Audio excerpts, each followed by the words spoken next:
Pernah nggak sih Anda ngerasa kalau diri Anda itu dirancang untuk sesuatu yang lebih besar? Kayak ada tujuan unik yang emang udah ditanamin di dalam diri Anda?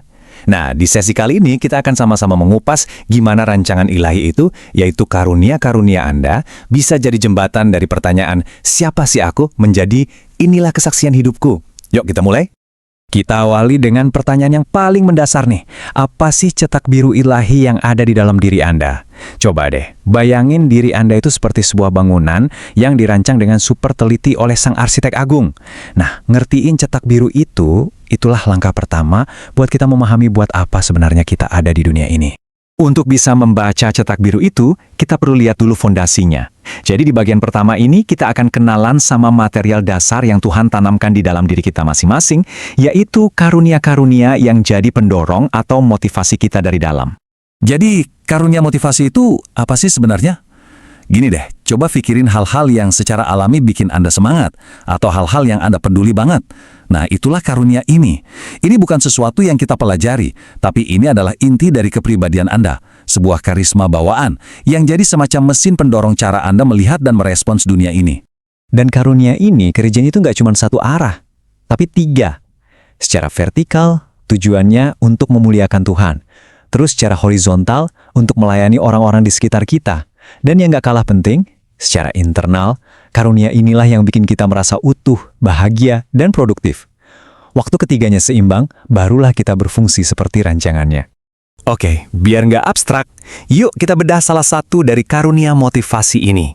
Kita ambil contoh ya, kita akan lihat profil dari karunia bernubuat, atau yang sering juga disebut sebagai perceiver, alias si pelihat. Orang dengan karunia pelihat ini, ciri khasnya tuh jelas banget. Mereka cenderung melihat dunia ini secara hitam putih. Ya benar atau salah. Nggak ada tuh area abu-abu.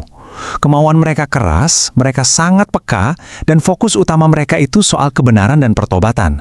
Ngomongnya juga apa adanya, kadang saking jujurnya sampai terkesan belak-belakan. Nah, karunia ini datang dengan kekuatan yang luar biasa. Mereka ini ibarat benteng moral yang kokoh, anti kompromi sama yang namanya dosa. Dengan keberanian mereka menyuarakan kebenaran, kesaksian mereka jadi tajam dan langsung ke intinya, mendorong orang lain untuk menghadapi realita. Tapi, ya seperti koin yang punya dua sisi, pasti ada juga tantangannya. Karena fokusnya ke benar dan salah, mereka bisa jadi gampang menghakimi orang lain. Dan karena sangat berorientasi pada tujuan, kadang mereka lupa ngasih apresiasi atau pujian. Ini bukan untuk mengkritik ya, tapi supaya kita paham bahwa setiap karunia itu perlu diasah dan ditumbuhkan dalam kedewasaan. Oke, setelah kita lihat satu contoh cetak biru tadi, kita mulai bisa lihat polanya kan? Memahami siapa aku, apapun karunia Anda, itu baru langkah pertama.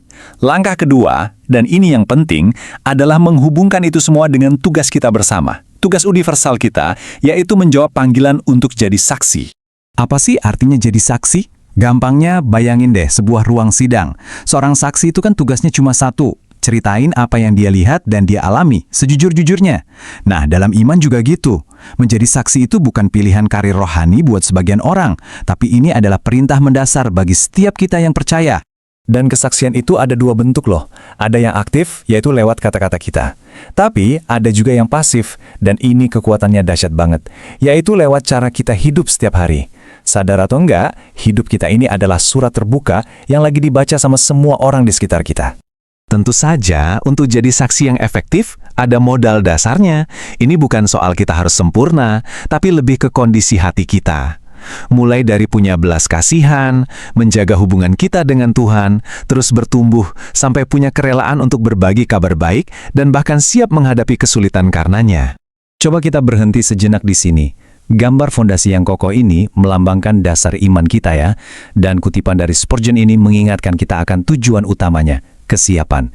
Inti dari panggilan untuk bersaksi adalah menjadi siap setiap saat karena kita nggak pernah tahu kapan sebuah momen itu akan datang. Oke, kita udah bahas panjang lebar soal mengapanya. Sekarang kita masuk ke bagian yang paling praktis, bagaimananya. Yuk kita lihat langkah-langkah nyata yang bisa Anda ambil untuk memulai perjalanan kesaksian Anda mulai hari ini juga. Ini dia 5 langkah yang sangat praktis. Nomor 1, selalu mulai dengan doa, minta tuntunan. Kedua, kenali orang-orang di sekitar Anda, apa sih kebutuhan mereka.